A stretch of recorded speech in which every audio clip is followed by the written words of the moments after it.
It's really just a basic fun truck, and it never really breaks down. And I love the setup in here, dude. It's all business. it's street legal, so we do like the Mojave Trail, or we'll go to Glamis and stuff like that.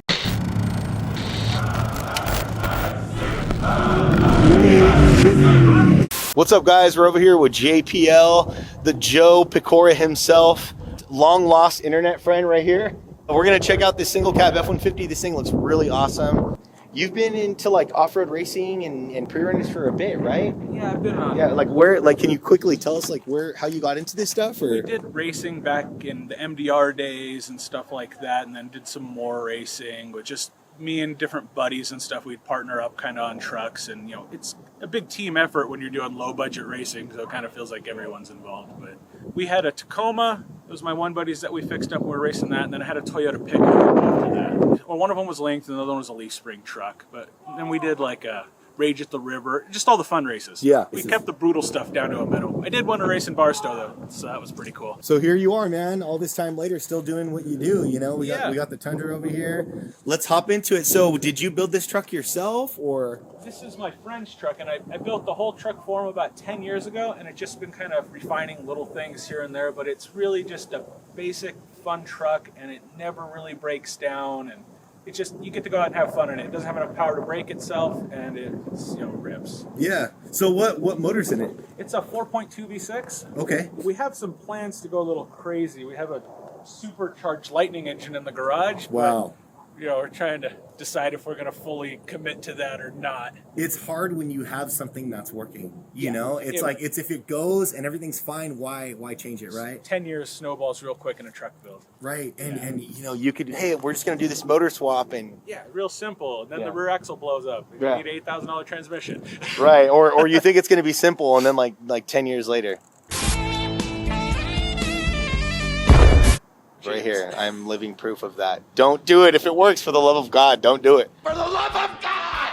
So tell me about this front end, man. Yeah, this is an H&M front kit, and it has just shocks that we found, Custer 3.0s. Okay. Yeah, and they're internally bypassed. Custer, yeah, I've heard of the. Yeah, I've heard of that. it's where Brett King and Sway Away, when they were kind of partnered together. Okay. And then they kind of split off from there, but yeah, it's Custer, yeah, dude, these are the OGs. I wonder how old these shocks are. At least 30 years old. No way. They're probably off old trophy trucks somewhere. Really? Yeah. Can you rebuild these? And stuff they still? use all modern Sway Away parts. Actually, a lot of King parts fit in there too. It's surprising. Really? Wow, guys, you heard it here. Custer shocks right here, internal bypass. And then, is this a H&M kit? Yeah, I mean, the upper arm, right? No, it's a full H&M kit. Okay. Yeah, it's one of their. It's probably almost 20 years old now at this point. Wow. The old original aluminum billet upper arms and stuff like that. I think. Dude, this is what I have on my truck. Yeah, I think this one only survived because the truck's pretty light. Most of the time, those upper arms get a little spaghetti. Oh, okay. Now they have modern chromoly ones. Right. But the aluminum, it pulls a decent amount of travel. We're kind of limited because it's a 10-inch stroke shock, so it's right at 15 inches of travel. It could cycle more, but it works. All right, and then we got 2.5 right here. Yeah, we went 2.5 King bump stop just to give it that, make it think it feels like a bypass. You know what I mean? So we went with the big bump stop. Right on. Very cool. Let's see. And then, how's this work out? Is this a totally custom hubs? But that's what I was gonna say, because those first gen kits don't have the hub option, right? We hit them up. We had a different set of spindles with the 2-wheel drive snouts. Okay. Then we got them a different set of spindles with the 12-bolt pattern, and then we found these probably 10, 12 years ago from this number 7 fabrication that was designing hubs. Okay. So I think it's like circle track parts, but really? It's a 2.5 bearing. It fits in there, but we did change the pattern. It's all 5 on 5.5 now. Really cool bumper. I like the way this is all laid out, man. Super aggressive. I could see the Joe Pecora look on this one too. It's all black, super fresh looking. What front clip's this? I'm not exactly sure. It's another, just random internet find. Right. I wish it was a little wider, but, back in the day, they didn't make big wide clips. They were all kind of narrow because none of the kits were that wide. Right. But it's definitely early 2000s because it has all these guys, which was definitely the vibe. But I feel like it's gone full circle. I think this looks sick. Yeah, it's coming back. We're bringing back tribal tattoos and stuff. Let's do it. Let's go, dude. Wheels? KMC forged beadlocks, actually. Okay. So they're the real deal. It's nice. They weigh a lot, but never had a single problem. Nice. Very cool. What tires are these guys? Cooper Discovery 37s. Very cool. They work. Where do you normally drive this truck? Well, it's street legal, so we do like the Mojave Trail, or we'll Sick. go to Glamis and stuff like that. So it's kind of like the key thing. We could go anywhere. Heck That's not a trailer queen. Isn't that the best thing about the Prerunner life, though? Isn't that the best Yeah. thing? You know what I Keep mean? it street legal, have some fun. I see side-by-side guys crying all the time that they can't drive on the streets, and it's like, well, it was always here, man. Yeah, Just it picked was the wrong thing. You didn't have to go that direction. Yeah. Congratulations, you played yourself. You didn't have to go that direction, folks. No, just kidding. But hey, side-by-side guys, cool. But we got a windshield. You guys so. are killing it. Yeah. Faster than everyone, make me cry all the time. All right, dude. I guess we could hop into the rear of this. All right. The rear, again, did it a long time ago. It's a 32-gallon Jazz fuel cell. It has just a semi-floater 9-inch 35 spline. It's pretty basic axle. Okay. And then 3.0 swayaways in the back with a custom tube layout, which Kurt Leduc might have done a long time ago. They were a total custom tube layout. Oh, I believe wow. They came from him. And they're not optimal for Leafs, but we got it to work. Swap meet find again? Yeah. Okay. Again. Very It was cool. actually, we found the bodies, then the top caps, then I found shafts and everything else and made it work. I welded a uniball on the end of it. Yeah, just figuring it out, because shocks are really expensive, it turns out. Very expensive. Swap meet finds, finding deals, working with his friends, using the off-road network to try to gather parts. It's part of the deal. It's part of the Prerunner. Always got to be It's just what hunting. it is. You know what Always. I mean? You got to strike while the iron's hot when you find something. Exactly. Super aggressive layout, dude. I love the way this truck looks, man. Yeah. I mean, I'm not sure It how I looks feel badass. about the plate work nowadays, but 10, 12 years ago, I was like, Dude. screw it. It's my first plate work. Let's do it. dude, this is awesome, man. I love it. It looks Yeah. so good. And then let's see. So leaf spring setup. The leaf springs are a giant 64 pack, but they never released it for this truck, so I made my own hangers and shackles and everything and just figured it out. It Wow. was kind of complex because the frame's a trapezoid in the back, so Yeah. everything's kind of cattywampus, but it works. Okay. Yeah. Can you reproduce this, or is Uh, this like one-off custom fab stuff? It's custom fab, but if you just kind of basically, I copied another, like the Bronco chassis. Okay. I wanted this leaf pack because the 60, you want the leafs under the axle if you want to go fast. There's just no getting around it. Yeah. And every pack is on top of the axle and they just bind like crazy. So Yeah. I kind of copied Bronco geometry, Okay. but I had to make gigantic drop downs. The way that the frame's designed, it's totally flat. Yeah. It doesn't come up at all. So, yeah. But Wow. Okay. You want to, if you're going to build a fast leaf spring truck, leafs need to be under the axle. Right. Dang, dude. Such a cool setup. And then I see you're running a 2.0. Is that a 2.0 for the bump Oh stop? yeah, 2.0 hydro bump stop. I think they're shortened like 2.5 inches. Okay. Very Yeah. cool. You It don't looks want- like you got a good amount of up travel back there too. It's a decent amount. It's gonna get more. We're gonna change a couple of things. I want to get it like the Tundra next to us at 10 inches of travel at ride height. Of up travel. Yeah, up travel at ride height. Right. That's like if you could get 10 inches on leaf springs, you're doing good. Hell yeah. Bump travel at ride height. That's a huge deal. You guys can make leaf springs work. You don't have to link everything. Yeah, don't chop everything in half. Listen not to worth Uncle it. Joe right Yeah. here. Uncle Joe. Pretty good. He'll tell you guys. Very cool, man. Very cool setup. Purposeful, like little storage area back here too. Yep. We got the OG freaking Oh yeah. flip light rack right here. What lights are these? Rally 4000. Yes. Yeah, they're the ultimate. Dude. Sweet! What about mine? Dude. I mean, so you can't. sick.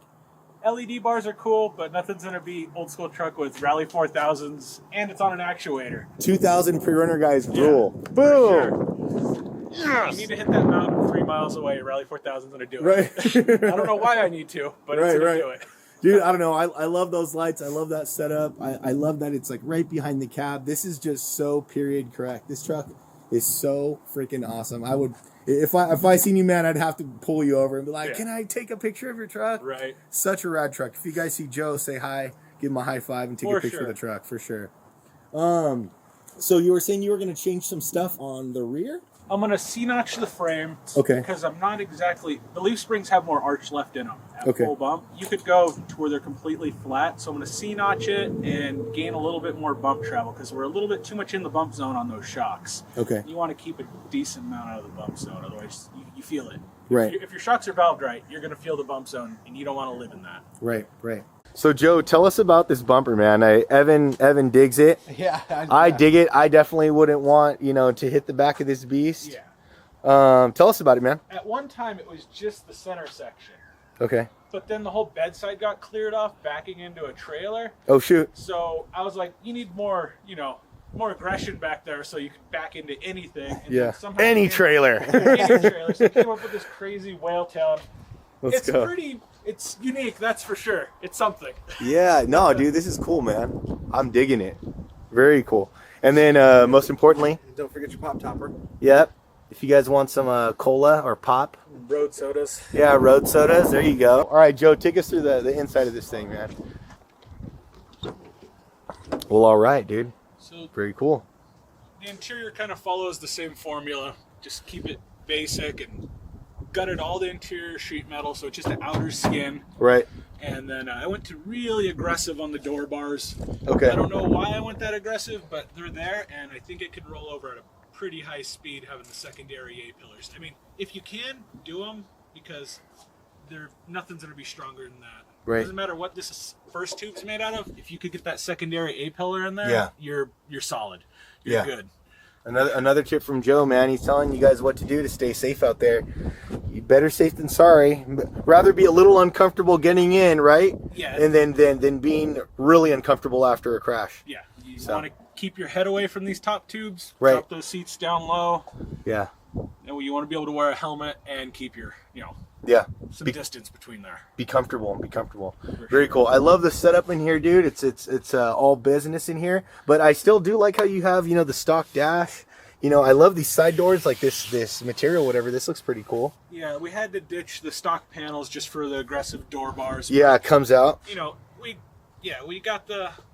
built these little guys just on a whim because after you cut yourself a couple of times on the sheet metal, you need a little protection. Right, In for and out, sure. Yeah. For sure. So those things went in there. This thing, it still has like full air conditioning and heating. Oh, there we go. Just street legal. When you're in Okay. here for 6 hours doing something, you want those type of amenities. You don't want to eat dust all day. Yeah. You want to have the heater, keep the family stoked. And then these are really nice, cool PRPs, man. Yeah, they're a little bit older ones. We're gonna get them rebuilt again. Okay. My buddy who owns the truck, he's 6'4" or Wow. something like that. So it was really, I had to kind of build the seats around him because Okay. there's not that many gigantic human beings, and you're fitting them in a Big single dude. cab truck. Right. So these were like extra tall, and then I kind of modified them, and then I had to bend them to fit inside the cab. Okay. But now it's actually, I'm going to change the seat position a little bit. We're going to modify these or get some new ones, but they've worked really well. Nice. But you just always got to be critical about where someone's at inside the cab. Very, very nice looking seats. Very cool setup in here. I love it, dude. All right, guys. Thank you guys for tuning in for this episode. If you guys have any questions for Joe, JPL Laboratories, you guys can hit him up on Instagram.